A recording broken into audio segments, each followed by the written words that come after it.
Welcome to Orange Nation Sports. I'm Max Gross. And I'm Lucas Messina. The weather is changing, leaves are falling, and that can only mean one thing. Fall sports season is in full swing. You're at Yes, Curtis, I think it is enough. The Sooners came in at number 3 in the latest playoff rankings, and I think it's pretty likely they will be selected for that Final Four, even with a lack of a conference championship game. Oklahoma State rallied against Texas Tech after being down by 17 to win. Raymond Taylor's 28-yard touchdown gave OSU the lead, and he will get the start next weekend against TCU. Oklahoma State is 9-0 after an impressive 49-29 victory right here at Boone Pickens Stadium over 8th-ranked TCU last Saturday. The victory marked the 11th straight for Mike Gundy's Cowboys. Chris Olivier doesn't have the typical student-athlete story. He isn't a blue-chip recruit who accepts a scholarship to a basketball powerhouse right out of high school. Instead, OSU basketball's new forward took the long road here. We're from Chicago. It's a lot of danger, killing, shootings, things like that. And so that was just my scapegoat, my way out, just playing basketball. My father, he passed away when I was little, so that's why I really play the game. That's why I give it all I have. After thriving at Quakerdale Prep in Iowa, Olivier started to get attention from colleges, even garnering looks from some major conference schools. Ultimately, Olivier decided to stay in the Hawkeye State, committing to play for the University of Northern Iowa. I went there because it was like an hour away from the prep school. The coaches, they came to see me play several times, a lot of times, and I just built a relationship with them. And I decided that's where I wanted to be. Olivier redshirted for the 2011-2012 season and only got on the court for one game the following year. But living almost 5 hours away from his Chicago home took a toll on Olivier, who transferred away from UNI to Eastern Illinois University. My coaches, they just let me play. They just, put the ball in my hands and they let me play my game. My teammates, they believed in me and they wanted me to be somebody that they could rely on. While Olivier impressed with his play on the court, he was also hard at work in the classroom, where he earned his bachelor's degree in organizational professional development, a feat that meant more than anything he accomplished on the hardwood. Not a lot of people where I'm from, they earn their degrees or they make it through high school or college, so that was just a big deal for me and my mom. Just seeing a smile on her face, when I walked across the stage and my family being there, that's a big deal. Since Olivier earned his degree at EIU, he was eligible for the graduate transfer exception, which allows student athletes that have earned an undergraduate degree to transfer in order to continue their studies in a graduate program. For athletes, it means immediate eligibility at their new schools for a final year of competition. And for Olivier, that was the key. I only had that 1 year. I wouldn't have been able to sit out or anything. It's becoming an epidemic now. A lot of players are, they're seeing good things come from it. Olivier knew the type of program he was looking for, and that made the transfer process easy for him. Once it got out that I was transferring, a lot of schools, they started contacting me. Say around the summertime, that's when I talked to Coach Ford. He got me down here for a visit. I liked it.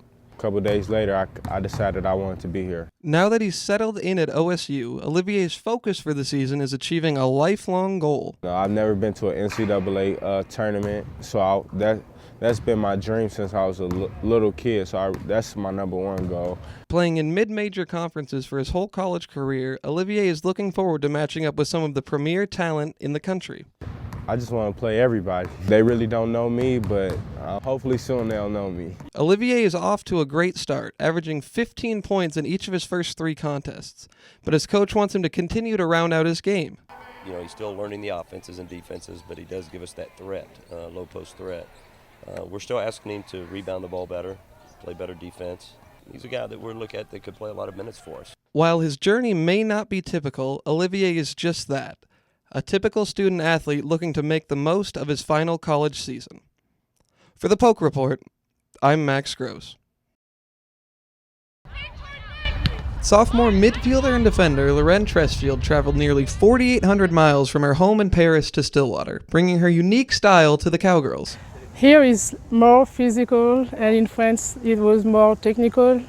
I like here better because I'm a physical player, and here is like a lot physical. So. Coach Colin Carmichael, an expert international recruiter, discovered Tresfield while at a European showcase event in Paris. She's very strong, She brings a big physical presence to the field. When I went to recruit overseas, we were specifically looking for a player with those qualities, and saw Lorraine play in Paris and thought, wow, perfect. Tressfield brought great experience to the pitch for the Cowgirls, playing for a prestigious French club and even earning 2 caps for the under-17 national team. It was not expected, so I was really excited when I knew that I was going to be on the U17 team. It's a lot of experience. I was really proud of this. Carmichael is confident that this national team experience helped Tressfield adapt to the college game in the U.S. She played with the U17 national team, and I know she played a couple of games and went to a couple of camps with them, so that's a really high level. So that's going to help anybody. Tressfield needed to adjust to a new culture, which included a new language and different ways to get around. Yeah, it was a big difference because in Paris I'm used to take like public transportation every time, and I came here and I'm like, where is the bus? Coming from France to here, it was really hard to adjust. Even at school, like the classes was really hard to understand. I was lost. Sophomore Katie Howard recognized the trouble her new teammate went through trying to assimilate. When she first came, it was really hard to understand what she was saying, but then like the more that she's around, like now I can understand her perfectly. Now in her second year in Stillwater, Tressfield is starting to get into a comfort zone. And I can understand people better, even calling on the field. It's much easier than it was at the beginning. Her coach also noticed an improvement in her language skills. Yeah, you know, when she came here, her English wasn't the best, but it's gotten a lot better this year. You know, sometimes we try to tell her to track runs or wanted her to do certain things, and, you know, it might have taken a few minutes for her to understand what we said. Carmichael notes that a different style of soccer is played here in the U.S., something else Tressfield needed to get used to.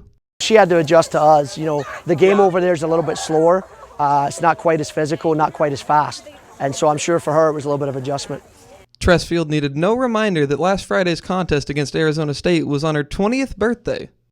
I told to Lana before the game that I would have to score today because it was my birthday.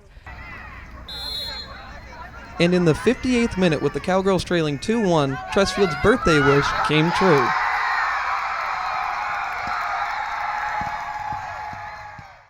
Yeah, I'm so excited. I scored. It's my birthday today, so I'm so happy right now. She may be far from where she grew up, but Tressfield has definitely made a home here in Stillwater. For the Polk Report, I'm Max Gross.